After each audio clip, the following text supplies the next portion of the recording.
okay, there we have already this kind of object. So this is an object, but this object was used to explain something. So one category is just to identify what kind of objects have we here. So that was one kind of measurement. That was one part of this kind of curatorial criteria. Then to kind of tag it and identify how is this object used.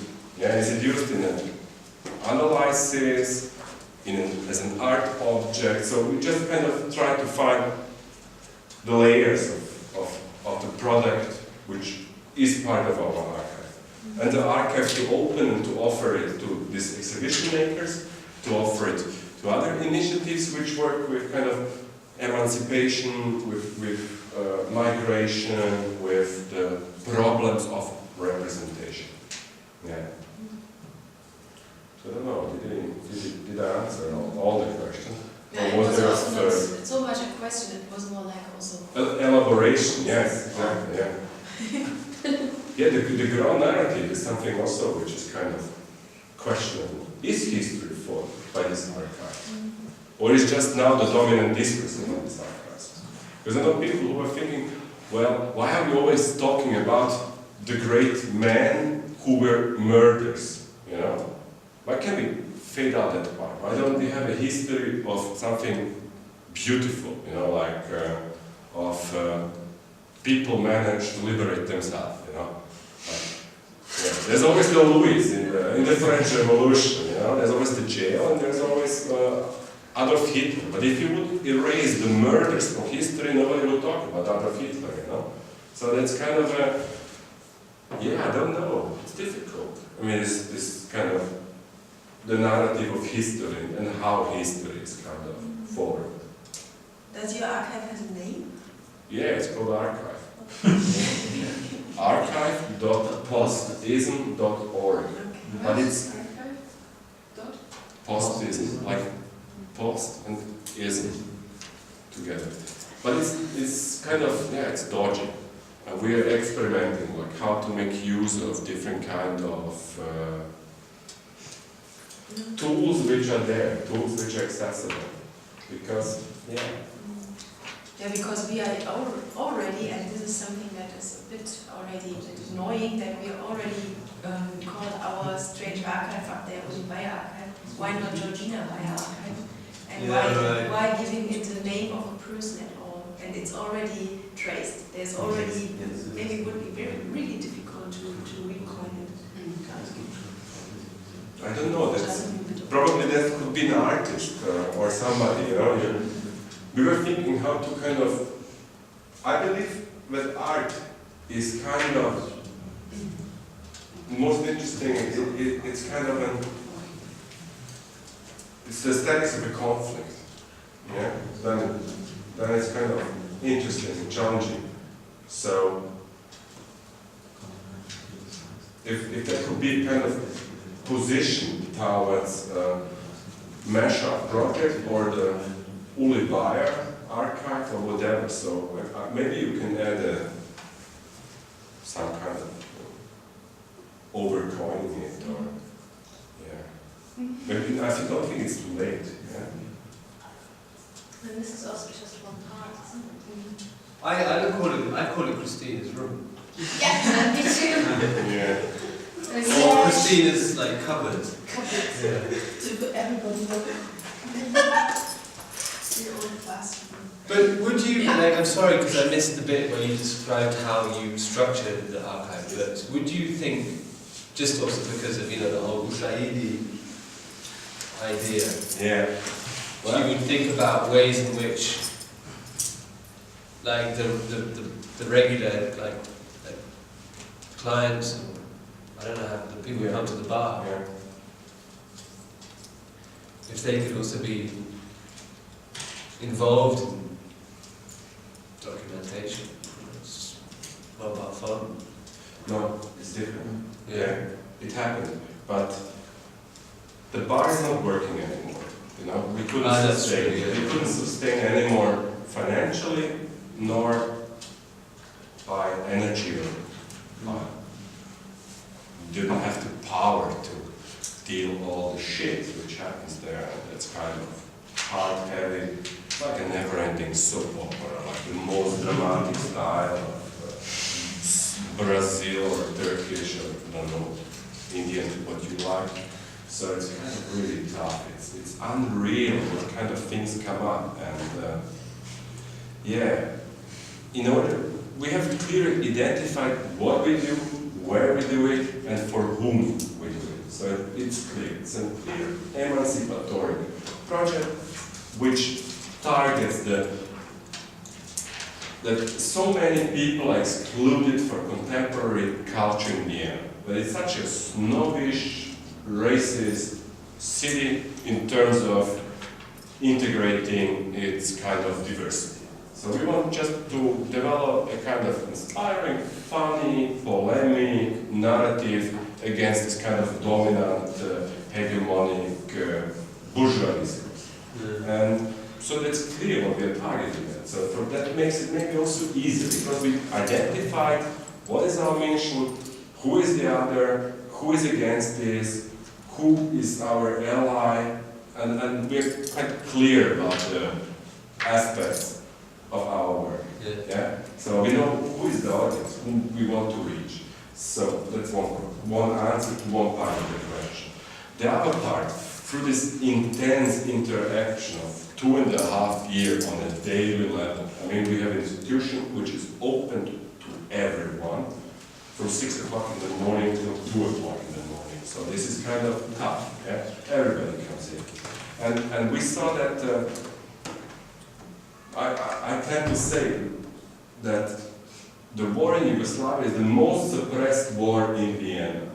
There is a bunch of veterans. So our customers, 80% of them has participated in the war. We had a waitress who was fighting for Serbia in Kosovo as part of the Serbian army.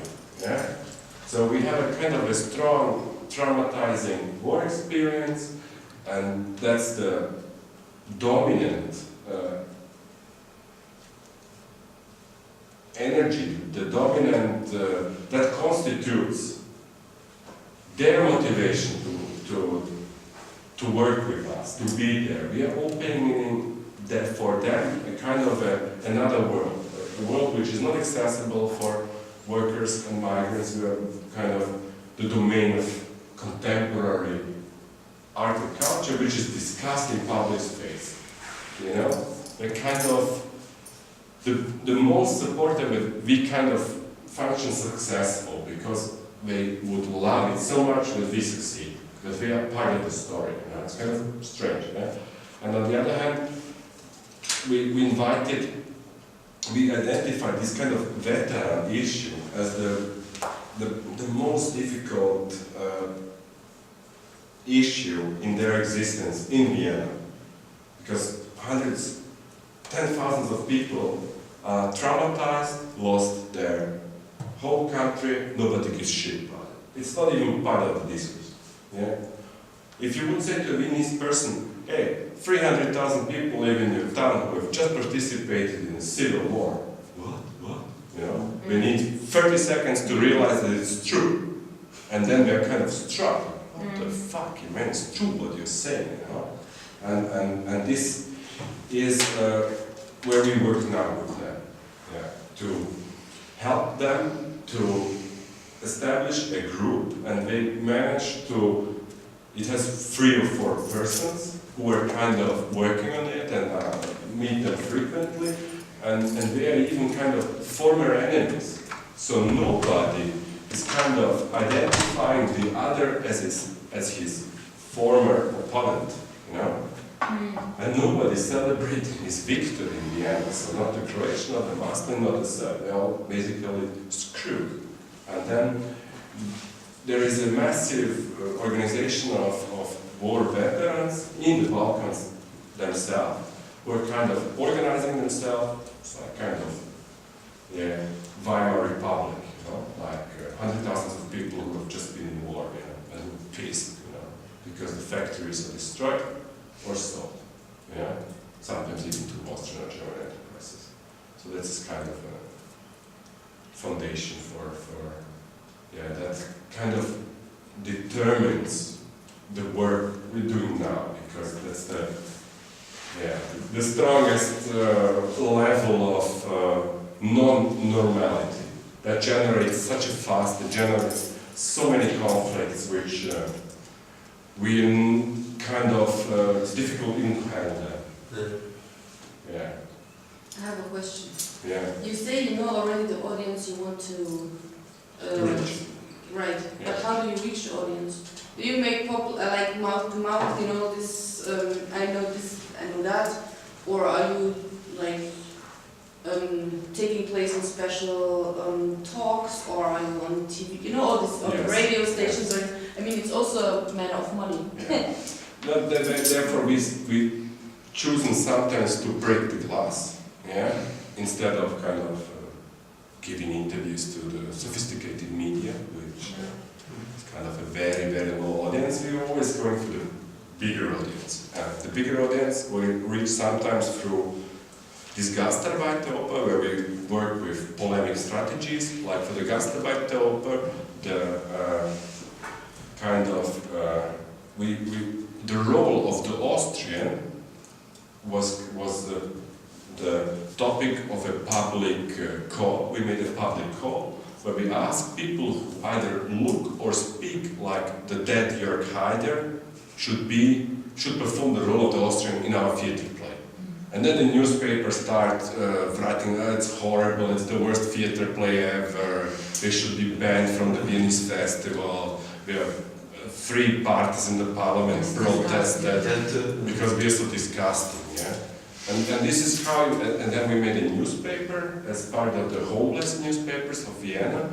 It's kind of 40,000 copies where we kind of inside, well, dear enemies and friends, we are working here with the topic of that, and then kind of analysis of the Gastarbeiteroper, and then was the 1 million headline, sex sells, Haider smells, you know, and like this kind of post-situationist, Viennese, actionist strategies. And then people come, you know, let's look at your website, what's happening there. So now we are going to make it maybe a little bit less upfront your face, and try to make a newspaper with the veterans where they write about the experience. Then there's the idea to make this language class so they can learn German, but learn it by speaking about their life, about the reasons of why they came here and stuff like that. And what is the third thing? Yeah, we try to make a theater piece, and the theater piece is called Austrocalypso Now, where we kind of mix Heart of Darkness. Yeah.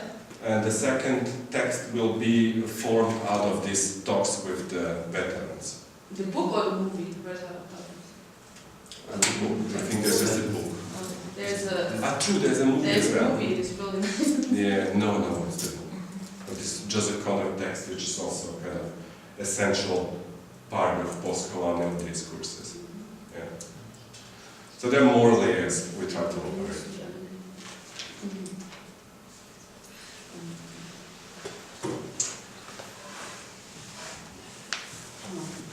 But any question which can help you more with this, or I've got a question. yeah, Yeah, well, we were talking about this earlier about like the archive is, on the one hand, here like a selection of dusty objects, and you know, like part of this project is about kind of using in some way, yeah, giving a visibility, giving a relevance to this thing, but also that doesn't like the interest that might generate. I mean, it's of course the archive is and then as an institution is a compromised institution because it's about power, it's about who decides to go in it. The archive here is an even more compromised institution because it's primarily collected by anthropologists and ethnologists going into primarily from Africa. Only from Africa. The Yeah, yeah. Indonesia? Is there something you You mean the collection now? Or? I mean, yeah, that's true. That's the stuff in rooms. Australia, Papua New Guinea. The paintings now. No, I'm talking about the artifacts. Okay. Because that's also Yeah. the archive, no? Yes, I mean, maybe it's a good point. Maybe next week or in the next weeks we can try to find precise, even if it's just temporary, but precise names for what What? we Yeah. are Happy talking birds. about here. Yeah. Like, I think the archive is everything, Yeah. and in the archive, maybe it's a wrong word for it, we have different, and I think this is called Lehrsammlung.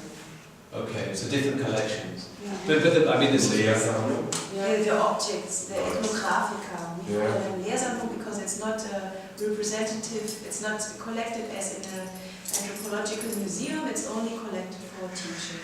Because we, at one point, whoever that But was, that's great. decided that we don't That's it. collect traditional ethnographica objects, but only modern and contemporary art. So this was, again, one of these points of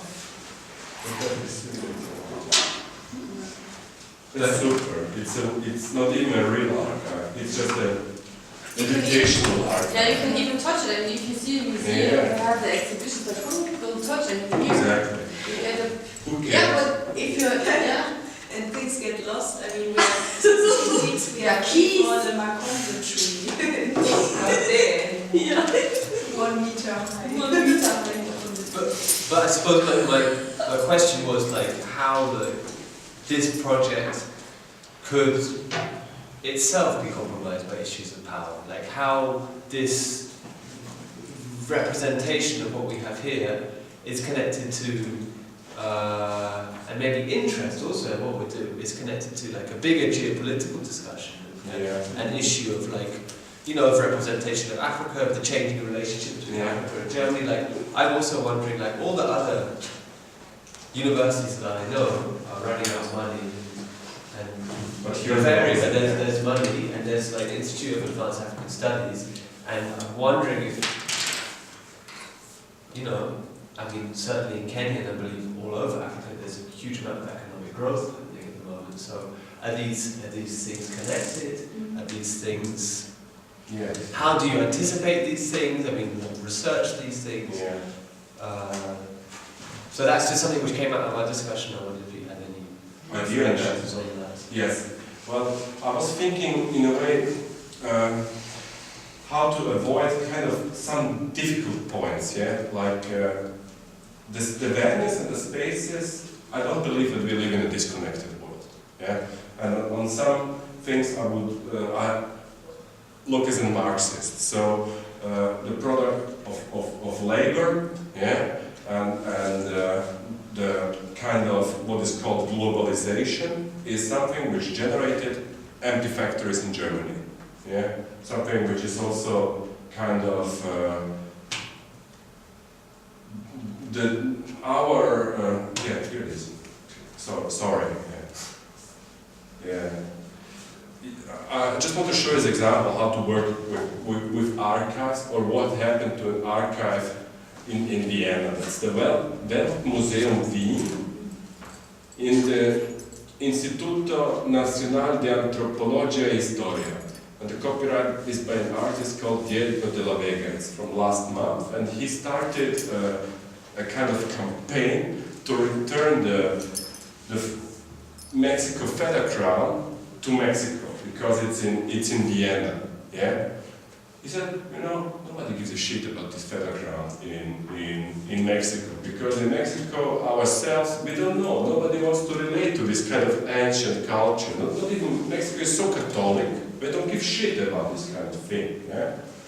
And it's kind of souvenir of the American Holocaust. So, kind of one way to ask questions was, okay, all these things ended up here, and there's this leftist discourse, or this kind of leftist liberal demand towards the undeveloped regions of our world. Let's erase the debts.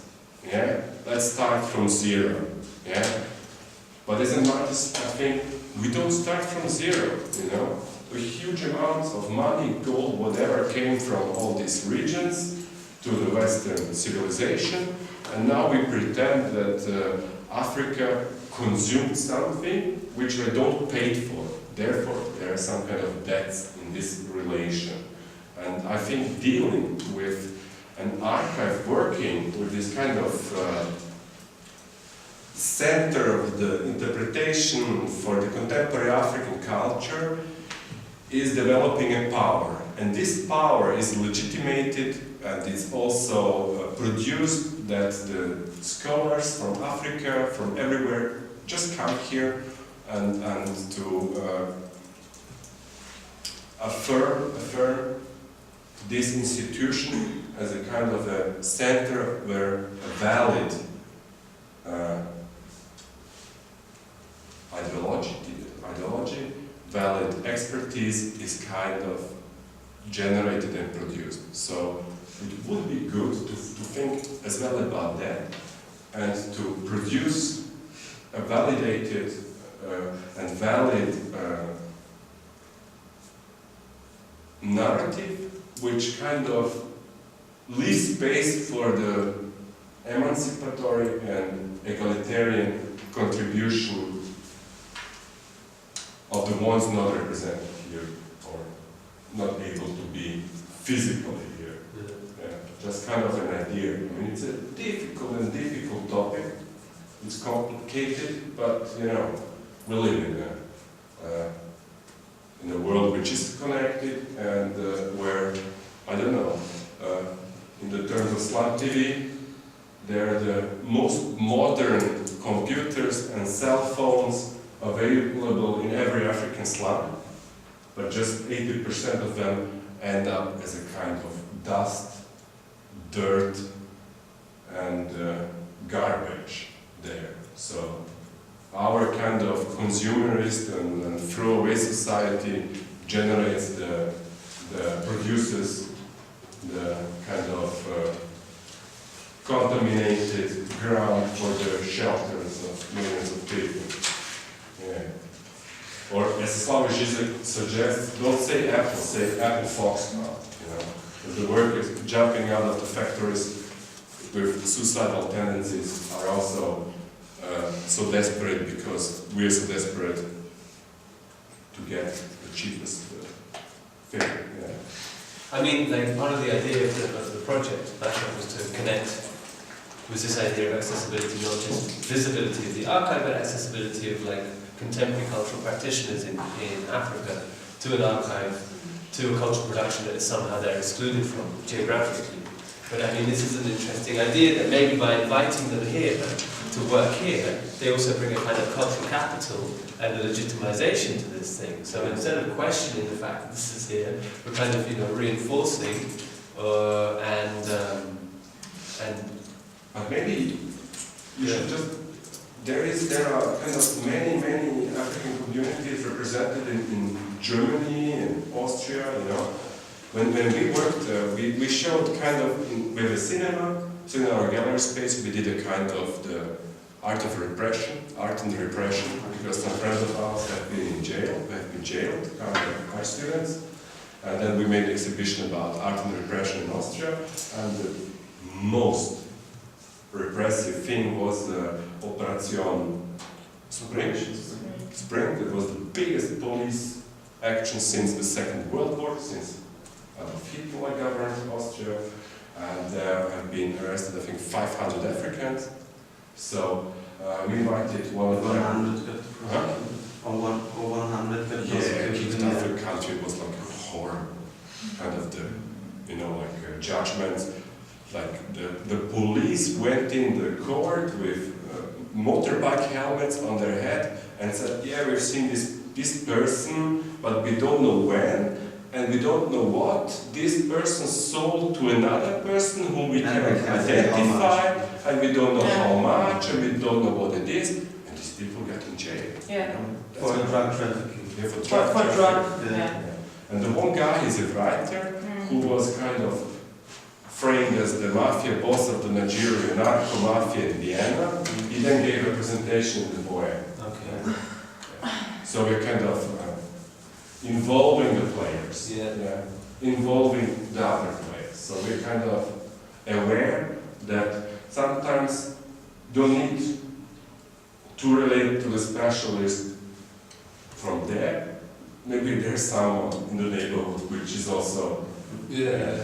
but I wouldn't say that I would favor this or that position, just give them both the chance to participate. Yeah, that's kind of a strategy of immunization, you know, that you can kind of correspond it with if somebody said, yeah, but you bring these people, you know, who don't dare to criticize, who don't dare this. But here I think that's kind of a good thing, yeah? If there is a, yeah.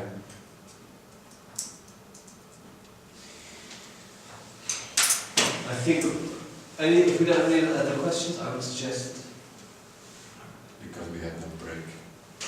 that we, No, I need a cigarette.